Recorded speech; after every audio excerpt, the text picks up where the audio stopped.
Hi guys! Woo! Gotta wear that mask. I'm Deneen Wish from the Mermaid Art Adventure, and welcome to our first project. Come with me. Got my glue.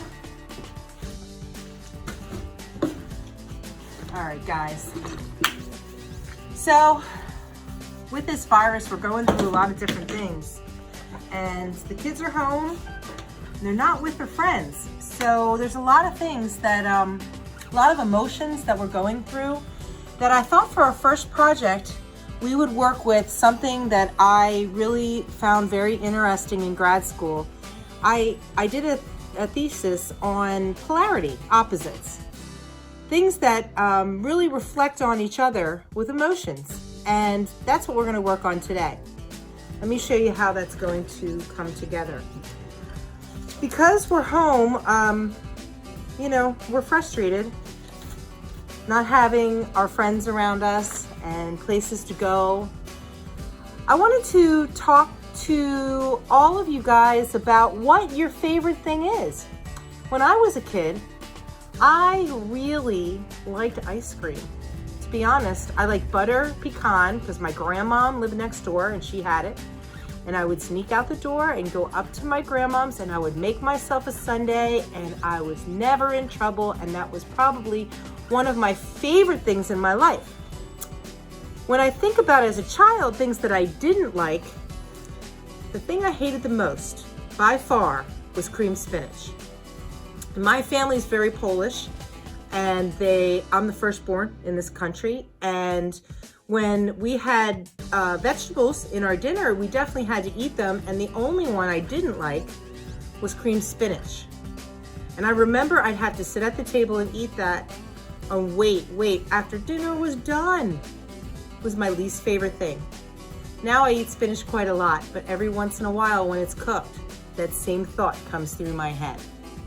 So maybe it's a good time as a family to sit and talk about what you love and what you hate, and how you can work with both of them visually to communicate your feelings. Feelings are the perfect thing to express through art.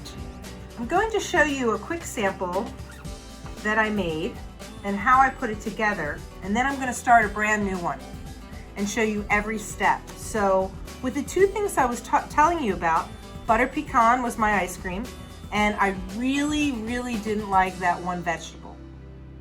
And this is the image that I made rather quickly with things I had around the house. So this is a piece of scrap paper, and I used 2 index cards. Index cards could be sitting right in the office. If you don't have index cards, you could cut the back of a box and use the paper there, the stuff that goes through a Xerox machine, that will work. And you can tack them in to equal level to each other on a scrap piece of paper. At the end of the video, we will have links in the description for supplies. We're an affiliate to Dick Blick, so we're gonna recommend them. Now, this one's made ahead of time, and I'm probably gonna draw on this in a minute, but I just took some scrap paper sitting around the studio to show you how to put it together, especially if you're preparing it the day before. Just taking some Elmer's glue, and 4 dots should do it. I do like putting an X in the middle just so that it will hold. And it's good to set your first one with a good border around it. Do you see how it's sliding?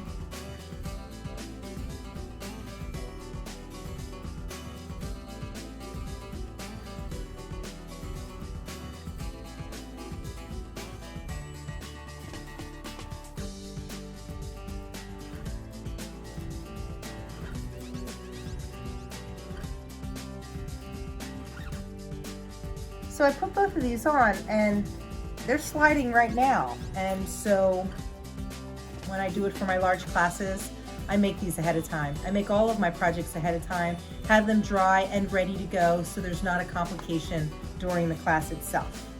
But you could do this and you could work on these wet pieces as well, or even add the pictures after to the border. I found it works better when you have them prepped ahead of time. I'm gonna put this one over here, and I'm gonna take the one that I made a while ago. Now, I showed you my example of ice cream and cream spinach, but with the next one, I really am gonna just think about things that are going on right now. What I really love is being with my friends and family. That's what means the most to me now, and it's really becoming apparent since we've been inside our house stuck for at least a month or more. And all my students, I'm glad that I can send this to you because I miss you. I haven't seen you in a while. So this is what I'm gonna do for what I love. I'm gonna draw an oval. Now, for all different ages, let me show you some simple ways. You could start with a circle, and if circle's hard to make, you could find a little project next to you to copy, trace if you like that. But I'm just putting one out there. The reason I draw that circle and then make it longer is it gives me a location for eyes. And from there, I go pretty much in the middle with a nose and a mouth. See how quick that is? And then I want to give myself a little neck and a shoulder, just using pencil. And then back here, I'm going to shrink it down, and I'm going to start adding into it. Where eyes are going to go, nose and mouth, all of my friends and family. I'm just going to start adding them in and adding them in. And on the face, each person is going to start with a smile. Because I realize the things that mean the most to me, just being with them, making everybody happy. So I'm going to come here and show you how to draw eyes by making a frown. And then making a smile. Now, it's usually 5 eyes that can fit across. Actually, it looks like I want to move this one over a little bit here. It's a little bit too far over. Let's bring it in here a little bit. That's better. And a little eyelid.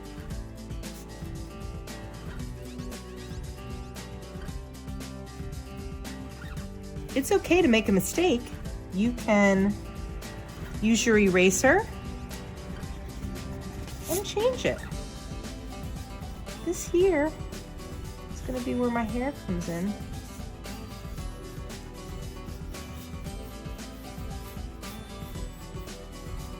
And I'm just going to cut it off a little bit on the top.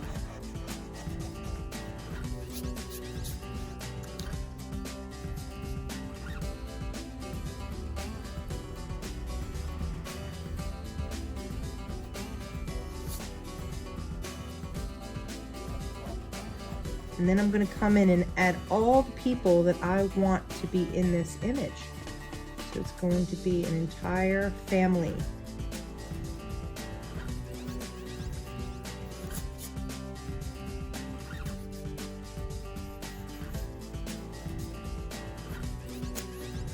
For here, it's going to be Rissa with her very long thick hair, and right next to her is going to be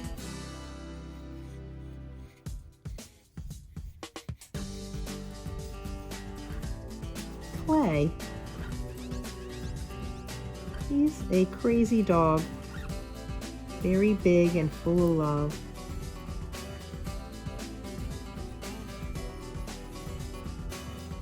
We're going to place him there. Over here is going to be, let's see how I'm going to do this. Let's put Frank. Frank's really tall, so I'm going to put him right here. Frank's tall, and he's going to be right here.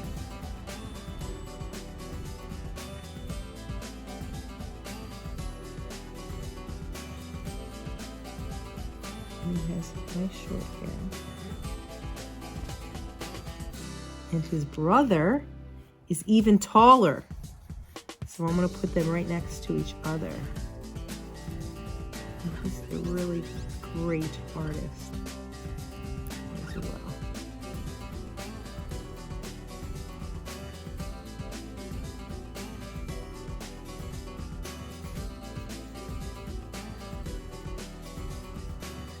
Now, over here is going to be Alex. Alex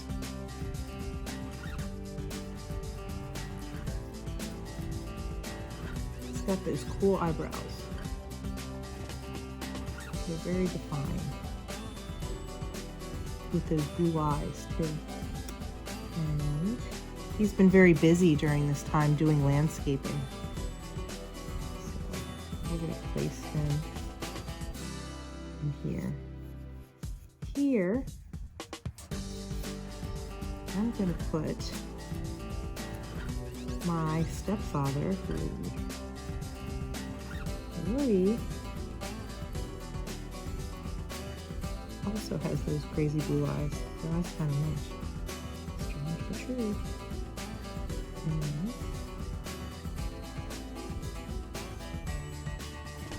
And his nose goes down farther. Let's do that. Now we're going to put,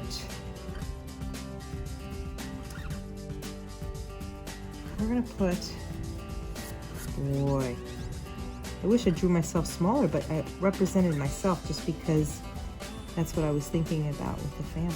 Let's do this like this. This over here is going to be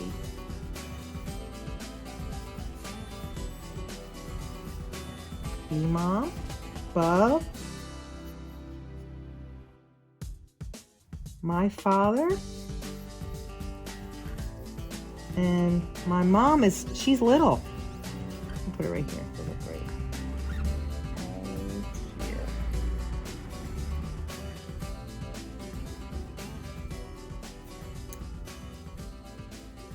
Okay, I'm almost finished this drawing, but I'm letting it kind of sit and stew a little bit.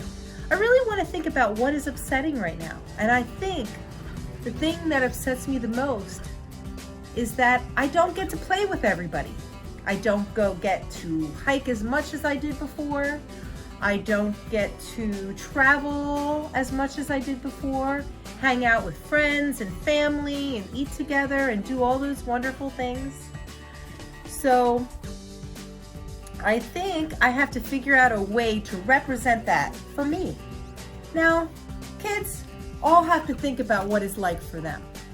For me, I've always remember that feelings like this came out a lot in my life, and I always represented that feeling as a caged bird. Because a bird wants to fly, wants to be free. A bird wants to see the world and be welcome and good wherever it goes. And as soon as you put that bird in a cage, I always feel like you've taken away part of its life. And that image shows up in a lot of my paintings. So unfortunately, or fortunately, it needs to show up again.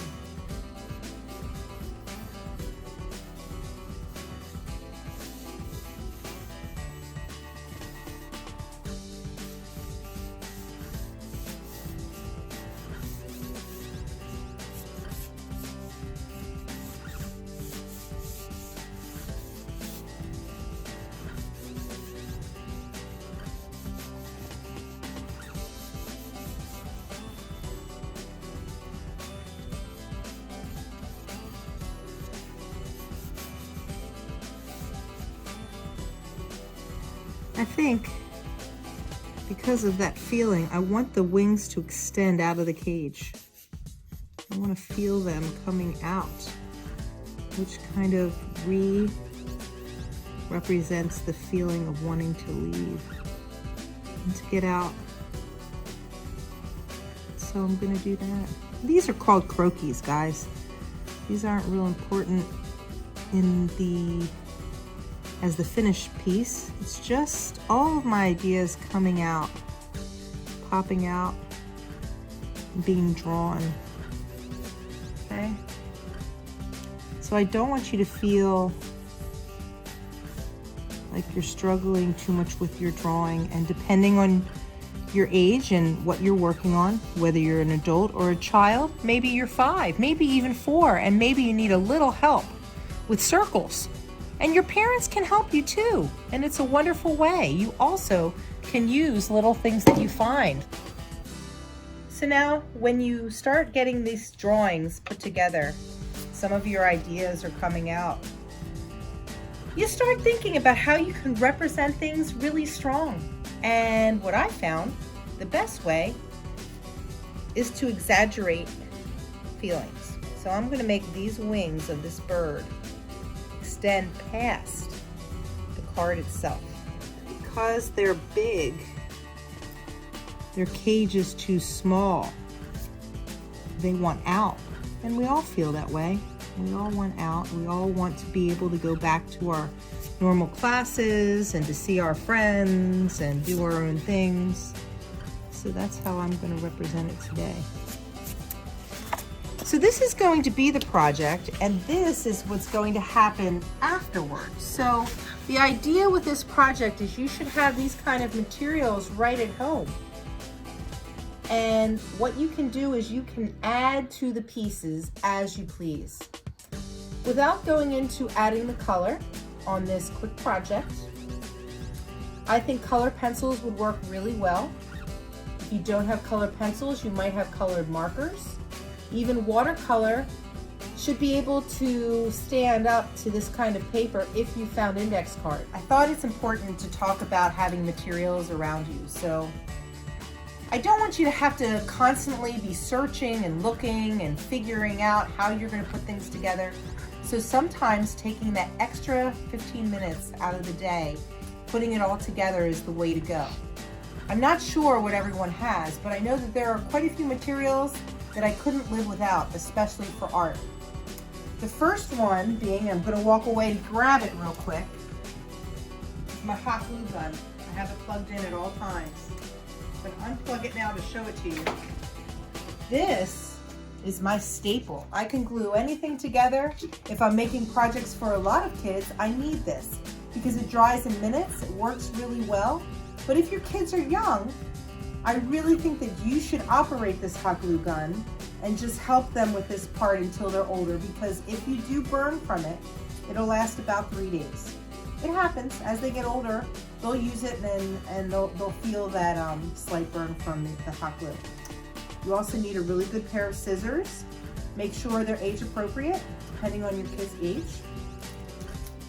There's quite a few different kinds of brushes that work well. I like real thin ones plus larger ones, so I'm including in the list a kit that just kind of has them all. You can keep them in your set. I'm making a little basket here of all materials with the hot glue end.